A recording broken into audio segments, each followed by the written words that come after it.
कि bullet train तो नहीं आया है, लेकिन पेट्रोल और डीजल का दाम बुलेट ट्रेन से भी तेज दौड़ने वाला है। शेरू को शेर बनाने के लिए मीडिया के ऊपर करोड़ों रुपया खर्च किया गया है। भला है बुरा है जैसा भी है, वो तो हमारा भी प्रधानमंत्री है ना। कि आम आदमी पार्टी के पास ही सिर्फ ऐसा व्यक्ति है जो 8 बजे के बाद नहीं मिलता है। कांग्रेस पार्टी के पास भी ऐसा व्यक्ति था जो 8 बजे के बाद नहीं मिलता था। सिंगापुर के प्रधानमंत्री का भाषण सुन रहा, सिंगापुर का प्रधानमंत्री नेहरू जी की तारीफ कर रहा है और भारत का प्रधानमंत्री दिन रात सुबह शाम नेहरू जी को गाली दे रहा है कि एक व्यक्ति, एक चेहरा, बाकी कुछ नहीं। एक बात बताइए, औरत और मर्द ना मिले तो परिवार भी नहीं बनता है। रेल की अगर तो पटरी नहीं हो तो रेलगाड़ी भी नहीं चलता है। सुबह और शाम ना हो तो रात का पता नहीं चलता है। जिंदगी में सुख और दुख होता है। ये कैसे लोग हैं जो आज के डेट में भगवान को भी बांट रहे हैं। मैं बिहार से आता हूं। बिहार में एक इलाका है मिथिला, जो मेरी जन्मभूमि है। वहां पे माता जानकी जी का जन्म हुआ था। मुझे बचपन से याद है कि जब भी किसी ईश्वर का नाम लिया जाता है, जिसका आप नाम लेंगे, उनकी जो अर्धांगिनी हो या जो उनकी प्रेमिका हो, उनके साथ उनका नाम लिया जाता था। जैसे राधा कृष्ण, आप सब जानते हैं भगवान कृष्ण की शादी राधा से नहीं हुई थी।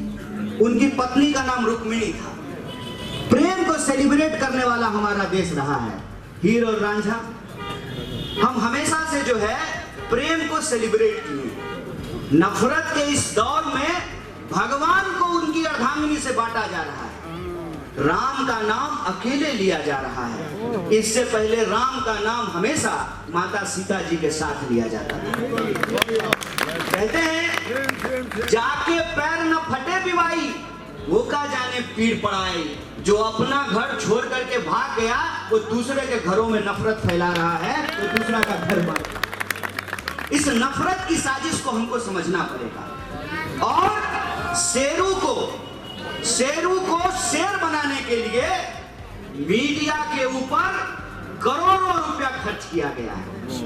आप सरकार जो मीडिया को ऐड देती है, उसका बजट उठा करके देख लीजिए भाई। जबरदस्ती पाउडर लगा करके, क्रीम लगा करके आप चाहिएगा कि हम भैंस को लोमड़ी बना दें, लोमड़ी को भैंस बना दें, तो ये संभव तो नहीं है। लेकिन ये आज इस देश में हो रहा है। इस देश में लोगों के जो बुनियादी सवाल हैं, उन सवालों को गुमराह करके दुनिया भर की बात हो रही है। मैं प्रधानमंत्री जी का कुछ दिन पहले भाषण सुन रहा था। क्या करेंगे, अब जैसा भी है, भला है बुरा है जैसा भी है, वो तो हमारा भी प्रधानमंत्री है ना। तो प्रधानमंत्री जी का भाषण सुन रहे थे।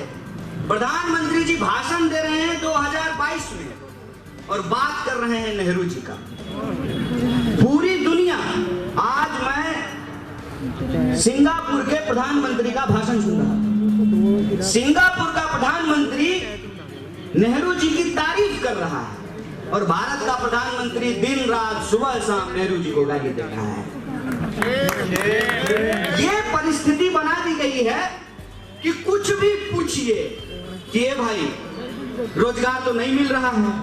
50 साल में देश में सबसे ज्यादा बेरोजगारी है।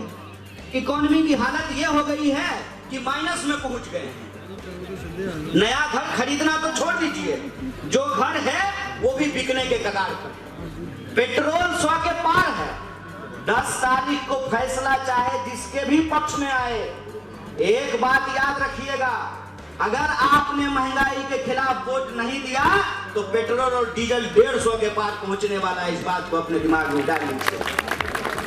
क्या कहते हैं कि अंतरराष्ट्रीय बाजार में कच्चे तेल की कीमत बढ़ जाती है, इसीलिए भारत में पेट्रोल और डीजल का दाम बढ़ जाता है। अंतरराष्ट्रीय बाजार में कच्चे तेल के दाम बढ़ रहे हैं, अभी पेट्रोल और डीजल के दाम क्यों नहीं बढ़ रहे हैं? क्योंकि चुनाव है। चुनाव खत्म होने दीजिए, फिर देखिए कि बुलेट ट्रेन तो नहीं आया है, लेकिन पेट्रोल और डीजल का दाम बुलेट ट्रेन से भी तेज दौड़ने वाला है।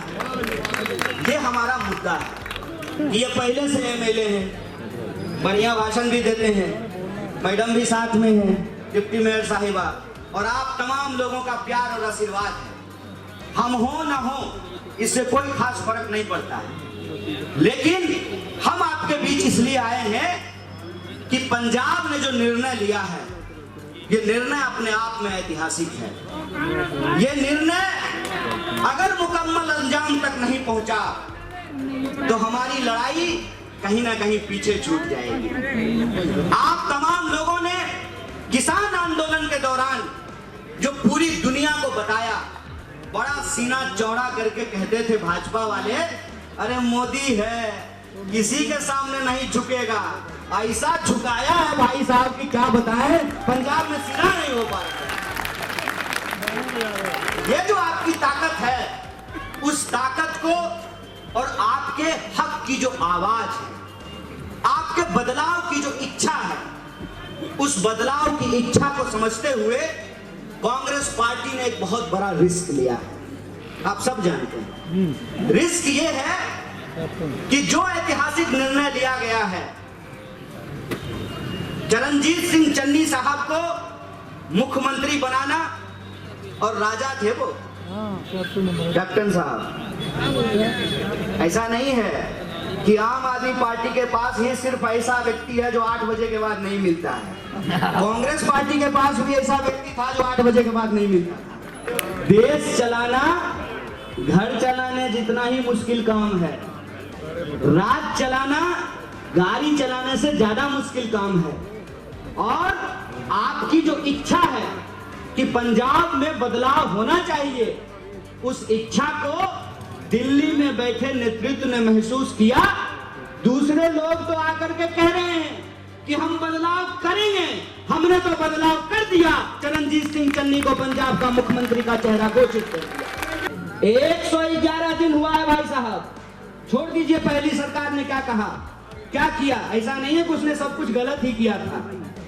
111 दिन की भी अगर आप बात कर लीजिएगा तो बिजली के बिल माफ हुए कि नहीं? पीछे से बताइए, पीछे से, उधर हो सकता है दूसरे पार्टी के भी लोग, पीछे से एकदम बिजली का बिल माफ हुआ ना? जो किसानों की शहादत हुई, पंजाब पहला स्टेट है, किसानों को शहीदों का दर्जा मिला कि नहीं मिला? 400 से ज्यादा परिवार के घर वालों को नौकरी मिली कि नहीं मिली, जिनके घर शहादत हुई। और बार बार बेरोजगारी के सवाल को लेकर के हम कह रहे हैं कि जितना वादा किया था उतना वादा पूरा नहीं कर पाए। स्वीकार करते हैं, ईमानदारी से चीजों को स्वीकार करने में कोई बुराई नहीं होती है, क्या विधायक जी? लेकिन हम ये कह रहे हैं कि हमारा पिछला जो कैप्टन था ना, उसका सेटिंग कहीं और था। और ये बात जब हम कह रहे थे तो लोग इस बात को मान नहीं रहे थे। अब आप पंजाब की सड़कों पे घूम लीजिए, NH-44 पे आप अपनी गड्डी दौड़ा लीजिए, बगल में साइड में कैप्टन नजर आते हैं, बीच में मोदी जी खड़े नजर आते हैं। अब आप बताइए कि पंजाब के एक एक घरों में जिस इंसान का चेहरा देखना लोग पसंद नहीं करते हो, हमारे कैप्टन साहब उसके चेहरे के साथ अपना चेहरा मिला लिए हैं। कांग्रेस पार्टी ने जिस काम को आपको 111 दिन में करके दिखाया है, आप अगर आशीर्वाद दीजिएगा तो अंदाजा लगाइए कि 5 साल में उसका मंजर क्या होगा। इस बात को आप सोच करके देखिए। मोदी जी का आंकड़ा कहता है कि पंजाब का प्राइमरी स्कूल देश में नंबर 1 है। ह्यूमन डेवलपमेंट इंडेक्स को आप उठा करके देख लीजिए, पंजाब की हालत बेहतर है। पंजाब की हालत बेहतर नहीं होती तो हम बिहार से आकर के आपका धान क्यों काट रहे होते? अगर हमारी हालत बेहतर होती तो आप बिहार में आकर के हमारा धान काट रहे होते। मैं भी दिल्ली में रहता हूँ, किसी बेरोजगार को कोई बेरोजगारी भत्ता नहीं मिला है। जब ये सारे सवाल नहीं बिके तो फिर वो आ गए धर्म पर। मैं आप तमाम पंजाब के आदरणीय लोगों से ये कहना चाहता हूँ कि ये धर्म का झगड़ा खतरनाक है। कभी भी कीचड़ को कीचड़ से नहीं साफ किया जा सकता है। आप रास्ते से जा रहे हो, आपको कुत्ते ने काट लिया तो आप पलट करके कुत्ते को काट लेंगे? पहले ये लोग भाजपा के सामने रोजी रोटी, कपड़ा, मकान, शिक्षा, स्वास्थ्य, सड़क, बिजली, पानी की बात किया करते थे। जब इनको लगा कि धर्म के नाम पर लोगों को इकट्ठा करना ज्यादा आसान है, तो ये रोजी रोटी, कपड़ा, मकान, शिक्षा, स्वास्थ्य की बात करना छोड़ करके पंजाब के भीतर हिंदू और सिख करना शुरू कर दिए हैं। मैं आप तमाम लोगों से ये कहना चाहता हूं कि बेकारी ने हिंदुओं को भी परेशान किया है, सिखों को भी परेशान किया है। महंगाई ने हिंदुओं को भी परेशान किया है, सिखों को भी परेशान किया है।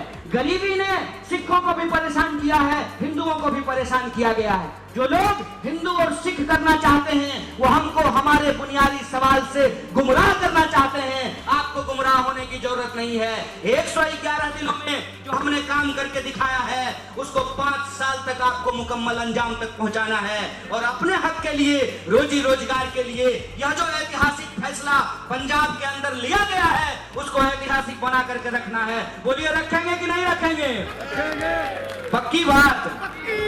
भाई, पंजाब के लोग जो वादा कर देते हैं तो फिर सर कट जाए, अपने वादे से नहीं झुकते हैं। और मैं दिल्ली की एक बात आपको बता देता हूं। मैं दिल्ली में रहता हूं। दिल्ली में जो रहने वाले लोग हैं, जो परिवार रहते हैं, मैं उनके बारे में एक बात आपको बता देता हूं। माएं अपनी बच्चियों को सिखा के बाहर भेजती हैं कि जब भी कहीं कोई छेड़ने लगे और आसपास कोई अगर सरदार दिख जाए तो उसके पास जाकर के खड़े हो जाना, जान दे देगा लेकिन कुछ होने नहीं। ये बात आप दिल्ली में रहने वाले लोगों से पूछ सकते हैं। आपने वादा किया है और आप वादे को निभाने वाले लोग हैं। पंजाब के अंदर जो तमाम साजिश रची जा रही है उसका सिर्फ एक कारण है। कारण यह है कि पंजाब के अंदर जो नई बड़ी पार्टी की शुरुआत की गई है, पंजाब के भीतर जो कुछ मुट्ठी भर लोगों ने राजनीति को अपने कब्जे में ले लिया था, उससे मुक्त करा करके राजनीति को जो एक बार फिर से पंजाब के आम लोगों के हाथ में जो पहुंचाने की कोशिश की गई है, उसके खिलाफ सब लोग इकट्ठा हो गए हैं। यहाँ का जो कैंडिडेट है उसका इतिहास आप जानते हैं ना? पता ही नहीं चल रहा है कि भाजपा में है कि आम आदमी में है, कि आम आदमी में है कि भाजपा में। यह हकीकत है कि नहीं है? और फिर क्या कर रहे हैं? फिर कबीर और रविदास जी को सामने लेकर के आ रहे हैं। मैं आपको इतिहास बता देता हूं। मैंने कबीर को पढ़ा है। कबीर के दोहे मुँह जवानी मुझे याद है। संत रविदास जी के दोहे मुँह जवानी मुझे याद है। दोनों मित्र थे। दोनों की जो लड़ाई थी वो समाज में ऊंच नीच के खिलाफ थी, भेदभाव के खिलाफ थी, पोंगा पंथ के खिलाफ थी। संत रविदास जी क्या कहते थे? मैं ऐसा समाज चाहता हूं जहां सबको अन्न मिले और सबको सम्मान मिले। कबीरदास जी क्या कहते थे? कबीरदास कहते थे, कबीरा खरा बाजार में सबकी मांगे खैर, ना केहू से दोस्ती ना केहू से बैर। ਫਗਵਾੜਾ ਦੇ ਵਿੱਚ ਆਸ਼ੂ ਦੀ ਹੱਟੀ ਦਾ ਖੁੱਲਾ ਚੈਲੰਜ, ਜਿੱਥੋਂ ਤੁਹਾਨੂੰ ਮਿਲਣਗੇ ਸ਼ਹਿਰ ਵਿੱਚ ਸਭ ਤੋਂ ਸਸਤੇ ਰੇਟ ਤੇ ਸੂਟ, ਲਹਿੰਗੇ, ਸਾੜੀਆਂ ਤੇ ਪਲਾਜ਼ੋ। ਆਸ਼ੂ ਦੀ ਹੱਟੀ ਦਾ ਇੱਕ ਹੀ ਵਾਅਦਾ, ਤੁਹਾਨੂੰ ਮਿਲਣਗੇ ਵਧੀਆ ਕੁਆਲਿਟੀ ਦੇ ਕੱਪੜੇ, ਪਰ ਰੇਟ ਨਹੀਂ ਹੋਵੇਗਾ ਜ਼ਿਆਦਾ। ਇੱਕ ਵਾਰ ਵਿਜ਼ਿਟ ਜ਼ਰੂਰ ਕਰੋ ਆਸ਼ੂ ਦੀ ਹੱਟੀ, ਆਪੋਜ਼ਿਟ ਬੱਸ ਸਟੈਂਡ, ਫਗਵਾੜਾ।